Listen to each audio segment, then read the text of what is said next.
والفرقان المجيد وقوله الحق. بسم الله الرحمن الرحيم. إن الله يأمر بالعدل والإحسان وإيتاء ذي القربى صلوات محمد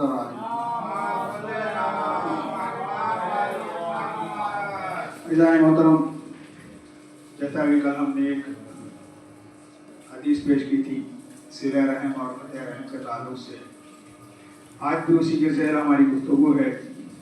پروردگار عالم ارشاد فرماتا ہے، بے شک اللہ عدل و احسان اور قرابت داروں کے حقوق کی ادائیگی کا حکم دیتا ہے، اور آپ کے اور ہمارے پانچویں امام محمد باقر علیہ السلام جو انسان صلہ رحم کرتا ہے اس کو 5 فائدے حاصل ہوتے ہیں۔ پہلا فائدہ، اللہ اس کے مال کو پاک کرتا ہے اور اس کے اعمال کو پاک کرتا ہے، مال میں زیادتی عطا کرتا ہے۔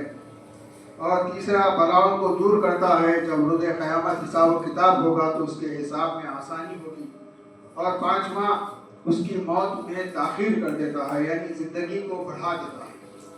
یہاں پر یہ تمام روایتیں ہمارے لیے واضح ہیں کہ ہمیں ایک دوسرے سے صلہ رحم کرنی چاہیے۔ قطع رحم حرام ہے بلکہ صلہ رحم واجب ہے، یعنی جو کام ہمارے اوپر واجب ہے اگر ہم انجام نہ دیں، جان بوجھ کر اسے چھوڑ دیں تو ہم گناہ گار ہو رہے ہیں، گناہ کبیرہ کے مستحق ہو رہے ہیں۔ اور گناہ کبیرہ کا تعارف کیا ہے؟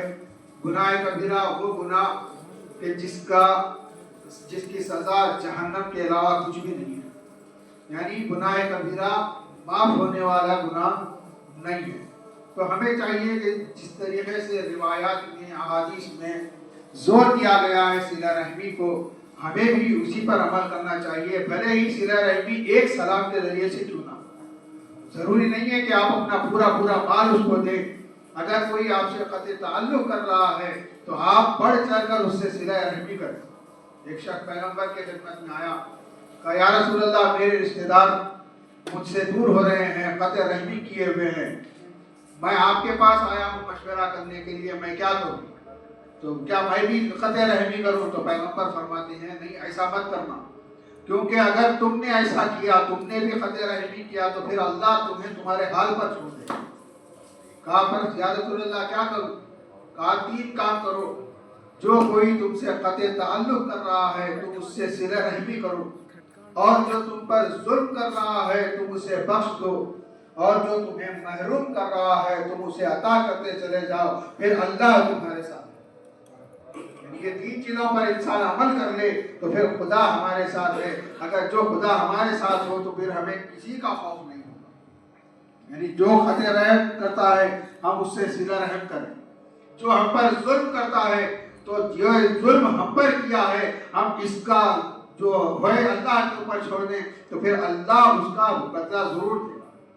اور جو محروم کرتا ہے، یعنی ایسا نہیں ہے کہ اس نے ہمیں دعوت میں نہیں بلایا تو ہم کیوں بلائیں، وہ ہماری مجلس میں نہیں آیا تو ہم اس کی مجلس میں کیوں جائیں۔ پیغمبر کی حدیث ہے، تم محروم کرنے والے کو تم محروم مت کرنا۔ ایک نوجوان صلہ رحمی کے تعلق سے 6ویں امام کی خدمت میں آیا، آنے کے بعد کہا یا فرزند رسول، میرے کچھ چچیرے بھائی بھی ہیں، میرے کچھ اپنے ذاتی بھائی بھی ہیں، وہ لوگ مجھ پر ظلم کرتے ہیں، میرا حق غصب کیے ہوئے ہیں، یہاں تک کہ گھر میں ایک کمرے کے علاوہ مجھے کچھ نہیں دیا۔ میں چاہتا